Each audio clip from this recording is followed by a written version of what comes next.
ಏನಪ್ಪ ಮಹಾಸ್ವಾಮಿ, ಸಂಧ್ಯಾತರ ಎಷ್ಟೋ ಜನ ಕೊಂದು ಕಟ್ಟಿದ ನಿನ್ನ ಸಾಮ್ರಾಜ್ಯವನ್ನ ಯಾರ ಕೈಲೂ ಕೆಡವೋದಿಕ್ಕಾಗೋದಿಲ್ಲ ಅಂದ್ಕೊಂಡಿದ್ದೆ ಅಲ್ಲ. ಇವತ್ತು ಆ ನಿನ್ನ ಸಾಮ್ರಾಜ್ಯದ ಮಹಾದ್ವಾರ ಕಳಚಿ ಬಿದ್ದೋಗಿದೆ.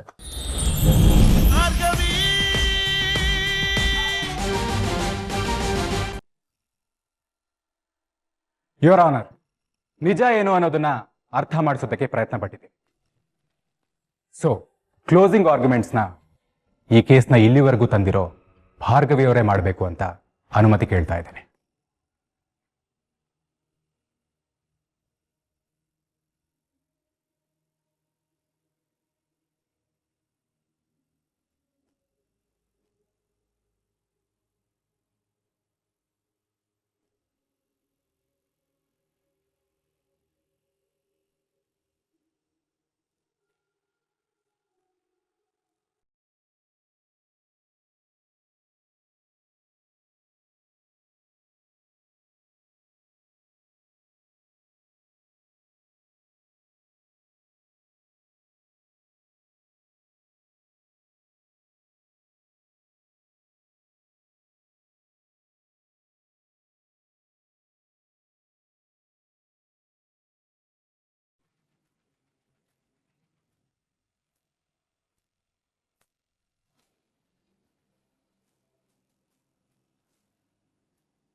ಒಂದ್ ಹೆಣ್ಣಿನ ಕಷ್ಟ ಇನ್ನೊಂದು ಹೆಣ್ಣಿಗೆ ಅರ್ಥ ಆಗ್ಲಿಲ್ಲ ಅಂದ್ರೆ ನಾವೆಲ್ಲ ಇನ್ನೆಂತ ಸಮಾಜದಲ್ಲಿ ಬದುಕ್ತಾ ಇದೀವಿ ಮಹಾಸ್ವಾಮಿ. ಈ ಕೇಸಲ್ಲಿ ಒಂದ್ ಹೆಣ್ಣಿಗೆ ಇನ್ನೊಂದ್ ಹೆಣ್ಣೆ ಶತ್ರುವಾಗಿ ನಿಂತಿದ್ದಾಳೆ. ಇಂಥ ಕಠೋರ ಮನಸ್ಥಿತಿ ಅಪರಾಧಿಗಳಿಗೆ ಖಂಡಿತ ಶಿಕ್ಷೆ ಆಗ್ಬೇಕು ಮಹಾಸ್ವಾಮಿ. ಒಂದು ಹುಡುಗಿ ಮನೆಯಿಂದ ಹೊರಗಡೆ ಹೋಗಿ ವಾಪಸ್ ಮನೆಗೆ ಬರೋವರೆಗೂ ಕಣ್ಣೋಟದಿಂದ ಹಿಡಿದು ಚುಡಾಯಿಸೋದು, ರೇಗ್ಸೋದು, ಇಂಥದೆಷ್ಟೋ ನೋವುಗಳನ್ನ ನೋಡ್ತಾಳೆ. ಇದನ್ನೆಲ್ಲ ಹೆಣ್ಮಕ್ಳು ನನ್ನ ಹಣೆ ಬರ ಅಂತ ಸುಮ್ಮನಿರ್ತಾರೆ ಮಹಾಸ್ವಾಮಿ. ಆದ್ರೆ ಅದೇ ಕೊನೆಗೆ ಲೈಂಗಿಕ ಕಿರುಕುಳ, ಅತ್ಯಾಚಾರಕ್ಕೆ ತಿರುಗ್ಬಿಡುತ್ತೆ. ಆದ್ರೂ ನಮ್ಮ ಸಮಾಜ ಇಷ್ಟೊತ್ತಲ್ಲಿ ಅವಳು ಹೆಣ್ಣು ಹೊರಗಡೆ ಯಾಕೆ ಹೋಗಿದ್ಲು ಅಂತ ಕೇಳ್ತಾರೆ. ಆದ್ರೆ ಆ ರೇಪ್ ಮಾಡಿರೋ ಕಚ್ಚಡ ವ್ಯಕ್ತಿ ಬಗ್ಗೆ ಮಾತಾಡಲ್ಲ. ಅದಕ್ಕೆ ಇನ್ಮೇಲೆ ಒಂದು ರೂಲ್ಸ್ ಮಾಡ್ಬಿಡ್ಬೇಕು ಯುವರಾನ್. ಏನಪ್ಪಾ ಅಂದ್ರೆ ಸಂಜೆ 6 ಗಂಟೆ ಮೇಲೆ ಯಾರು ಹೊರಗಡೆ ಹೋಗ್ಕೂಡ್ದು ಅಂತ. ಹುಡುಗಿರಾಮ, ಹುಡುಗಿರಲ್ಲ ಮಹಾಸ್ವಾಮಿ, ಹುಡುಗರು.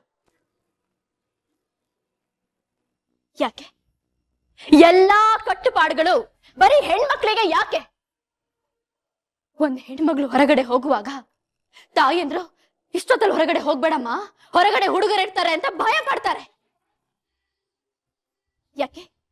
ಅದೇ ಕಾಳಜಿಲಿ ಅದೇ ತಂದೆ ತಾಯಿಗಳು ಇಷ್ಟೊತ್ತಲ್ಲಿ ಹೊರಗಡೆ ಹೋಗ್ಬೇಡಪ್ಪ, ಹೋದ್ರೂ ಹೆಣ್ಮಕ್ಳಿಗೆ ತೊಂದರೆ ಕೊಡ್ಬೇಡಪ್ಪ ಅಂತ ಯಾಕೆ ಹೇಳ್ಕೊಡಲ್ಲ?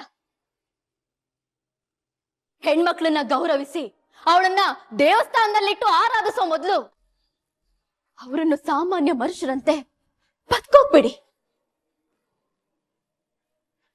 ಅದೇ ಈ ಸಮಾಜ ಹೆಣ್ಮಕ್ಳಿಗೆ ಕೊಡೋ ದೊಡ್ಡ ಗೌರವ. ಎಲ್ಲಾ ಗಂಡಸರು ಕೆಟ್ಟವರು ಅಂತ ನಾನು ಹೇಳ್ತಿಲ್ಲ ಮಹಾಸ್ವಾಮಿ, ಒಳ್ಳೆಯವರು ಇರ್ತಾರೆ. ಆದ್ರೆ ಇಂಥ ಕೆಟ್ಟ ಗಂಡು ಮಕ್ಕಳಿಂದ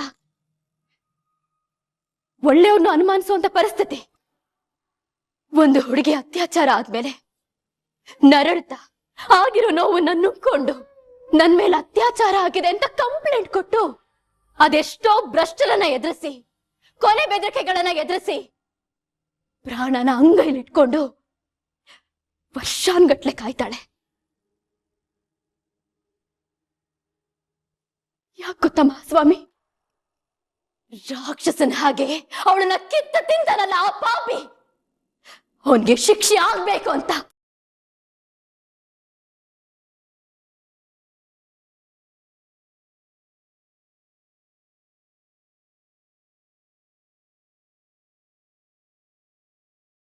ಅಂತ ಹೆಣ್ಣಿಗೆ ನ್ಯಾಯ ಕೊಡ್ಸಕ್ಕಾಗದೆ ಹೋದ್ರೆ ಈ ಕೋರ್ಟ್ ಯಾಕೆ, ಕಾನೂನು ಯಾಕೆ, ನಾವ್ ಯಾಕೆ?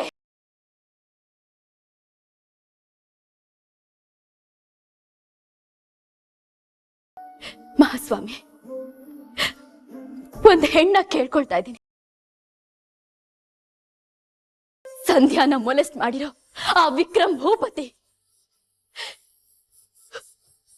ಅವಳನ್ನ ಅತ್ಯಾಚಾರ ಮಾಡಿ ಕೊಂದಿರೋ ಈ ಶಂಕರು ಕೊಲೆಗೆ ಸಪೋರ್ಟ್ ಮಾಡಿರೋ ಈ ಸಿತಾರ ಇವರೆಲ್ಲರಿಗೂ ಶಿಕ್ಷೆ ಆದ್ರೆ ಮಾತ್ರ ಸಂಧ್ಯಾಗೆ ನ್ಯಾಯ ಸಿಗೋದು. ಈ ಫೋಟೋದಲ್ಲಿರೋ ಆ ಮುಗ್ಧ ನಗುವೆಗೊಂದು ಅರ್ಥ ಬರೋದು. That's all, Your Honor.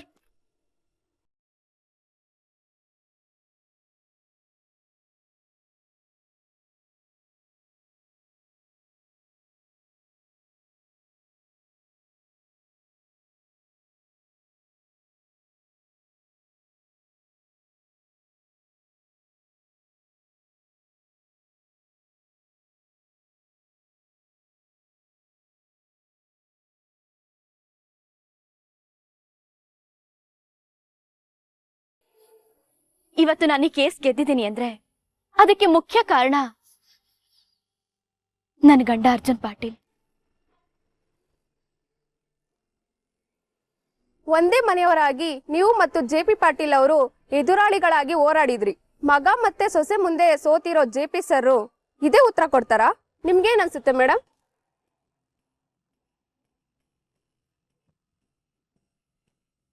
ಅದನ್ನ ನೀವು ಅವ್ರನ್ನೇ ಕೇಳಿ ತಿಳ್ಕೊಳ್ಬೇಕು.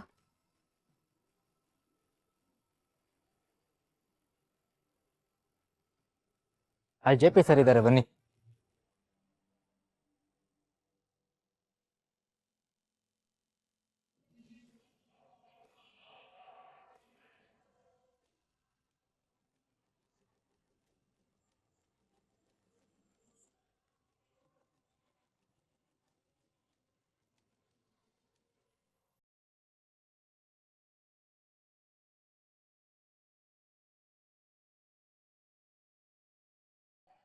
ಖುಷಿಲಿ ಜಾಸ್ತಿ ಮೈ ಮರಿಬೇಡ. ನಾನ್ ಬ್ರೇಕ್ ಹಾಕಿರ್ಲಿಲ್ಲ ಅಂದ್ರೆ ಕಾರ್ ವೀಲ್ ಕೆಳಗಡೆ ನಿಂಬೆ ಹಣ್ಣಿನ ತರ ಅಪ್ಪಚ್ಚಿ ಆಗೋಗ್ಬಿಡ್ತಿದ್ದೆ. ನಿನ್ನೆಲ್ಲೇ ಸಾಯಿಸ್ಬಿಡ್ಬೇಕಾಗಿತ್ತಮ್ಮ. ಕತೆ ಮುಗ್ದು ಹೋಗ್ತಾ ಇತ್ತು. ಆದ್ರೆ ಏನ್ ಮಾಡೋದು, ಇವನ್ ಸಾಯಿಸಿದ್ರು ತೀರದೇ ಇರೋ ಅಷ್ಟು ಸಿಟ್ಟಿದೆ. ಇವನ್ ಮೇಲೆ ಹಾಗೆ ಗಾಡಿ ಹತ್ತಿಸ್ಬಿಟ್ಟು ಹೋಗ್ಬಿಡ್ಬೇಕಾಗಿತ್ತು. BNS section 106 hit and run case ಅದ್ರಲ್ಲಿ ಸಿಗಾಕೊಂಡ್ಬಿಡ್ತಿದ್ರಿ. ಮತ್ತೆ ನನ್ನನ್ನ ಗುದ್ದಿದ್ದಿದ್ರೆ ನನ್ನ ಮಗಳು ನಿಮ್ಮನ್ನು ಸುಮ್ಮನೆ ಬಿಟ್ಬಿಡ್ತಿದ್ಲಾ? BNS ಸೆಕ್ಷನ್ 106 ಕ್ಲಾಸ್ 1 and 2 ಅದ್ರ ಅಡಿನಲ್ಲ 5 ರಿಂದ 10 ವರ್ಷ ಜೈಲ್ ಶಿಕ್ಷೆ ನಿಮ್ಗೆ. ಏನಮ್ಮ ಅಷ್ಟು ಬೇಗ ನಿಮ್ಮಮ್ಮ ತಮ್ಮನ ಹತ್ರ ಹೋಗೋ ಆಸೆನಾ? ಏಯ್, ಮರ್ಯಾದೆ ಕೊಟ್ಟು ಮಾತಾಡೋ.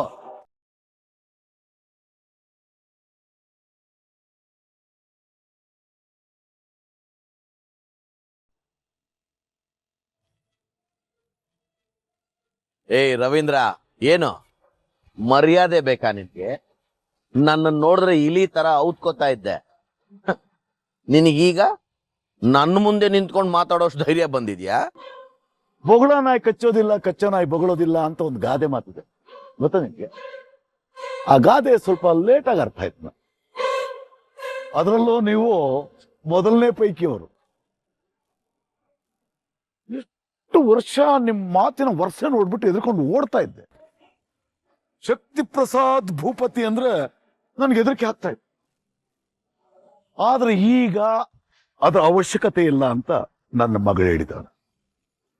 ಧೈರ್ಯವಾಗಿ ನಿಮ್ಮನ್ನು ನೋಡೋ ಶಕ್ತಿನ ನನ್ನ ಮಗಳು ಕೊಟ್ಟಿದ್ದಾರೆ. ಈಗ ನಿಮ್ಮಗಳನ್ನ ಕಂಡ್ರೆ ನನಗೆ ಯಾವ ಭಯನೂ ಇಲ್ಲ. ಮಗಳು ಮಗಳು ಅಂತ ತುಂಬಾ ಹಾರಾಡ್ತಿದ್ದೀರಾ. ಆ ಸಂಧ್ಯಾನ್ ಮೇಲ್ ಕಳ್ಸಿರೋ ನಮ್ಗೆ ನಿಮ್ ಮಗಳನ್ನ ಕಳ್ಸೋದು ಸುಕ್ಕೆ ಹೊಡೆದದ್ ಸುಲಭ. ನೆನಪಿಟ್ಕೊಳ್ಳಿ. ಮತ್ ಯಾಕಮ್ಮ ತಾಯಿ ಇಷ್ಟು ದಿವಸ ಈ ಕೆಲಸ ಮಾಡ್ಲಿಲ್ಲ? ನಿನ್ನ ಕೈಲಾದ್ರೆ ಅವಳನ್ನ ಮುಟ್ಟು ನೋಡ್ರ. ಅವಳನ್ನೇನಾದ್ರೂ ಕೆಣಕಿದ್ರೆ ಅವಳ ಗಂಡ ಸುಮ್ಮನೆ ಇರ್ತಾಳೆ ಅನ್ಕೋಬಿಟ್ಟಿದ್ಯಾ?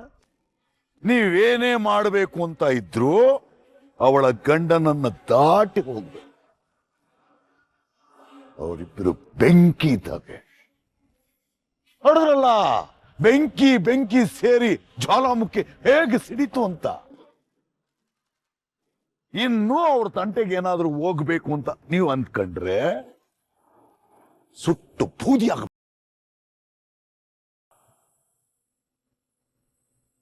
ಏನಪ್ಪ ಮಹಾಸ್ವಾಮಿ, ಸಂಧ್ಯಾ ತರ ಎಷ್ಟೋ ಜನ ಕೊಂದು ಕಟ್ಟಿದ ನಿನ್ನ ಸಾಮ್ರಾಜ್ಯವನ್ನ ಯಾರ ಕೈಲೂ ಕೆಡವೋದಿಕ್ಕಾಗೋದಿಲ್ಲ ಅಂದ್ಕೊಂಡಿದ್ದೆ ಅಲ್ಲ.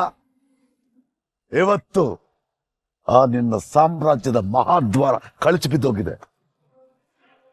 ಇನ್ನು ಮುಂದೆ ನಿನ್ನ ಸಾಮ್ರಾಜ್ಯದ ಸುತ್ತ ಇದೆಯಲ್ಲ ಆ ಗೋಡೆಯ ಕಲ್ಲುಗಳು ಬೀಳ್ತಾ ಹೋಗುತ್ತೆ. ನಿನ್ನ ಅಹಂಕಾರ ಕಳಚಿ ಏನಾಯ್ತಪ್ಪ ಅಂತ ತಿರುಗಿ ನೋಡೋಷ್ಟ್ರಲ್ಲಿ ನೆಲಸಮ ಆಗ್ಬಿಟ್ಟಿರುತ್ತೆ. ಏನಪ್ಪ ಶಕ್ತಿ ಪ್ರಸಾದ್ ಭೂಪತಿ ಪದವಿ ಅಂತ ಮೆರಿತಿದ್ದಲ್ಲ, ಈಗ ಅದೇ ಪದವಿ, ಅದೇ ಅಂತಸ್ತು, ಅದೇ ಅಧಿಕಾರ ಭೂಮಿ ಕೆಳಗಡೆ ಸೇರಿ. ಏಯ್, ನನ್ನ ಡ್ಯಾಡ್ಗೆ ಇದ್ರೆ ಮಾತಾಡ್ತೀಯಾ?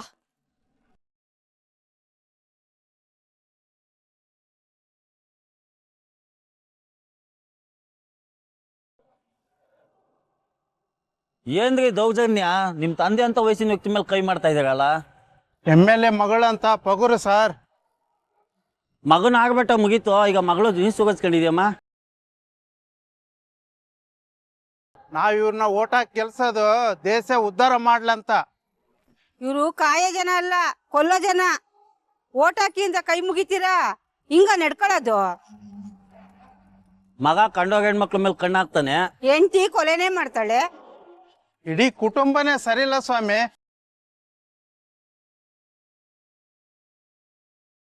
ಭಾರ್ಗವಿಯಿಂದ ಈ ಬಣ್ಣ ಬಯಲಾಯ್ತು.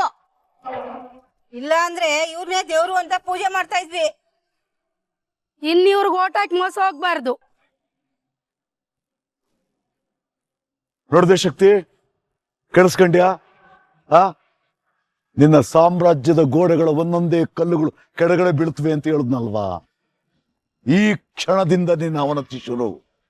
ಇನ್ನು ಮುಂದೆ ನಿನ್ನ ನೋಡಿ ಎದುರೋರು ಯಾರೂ ಇಲ್ಲ.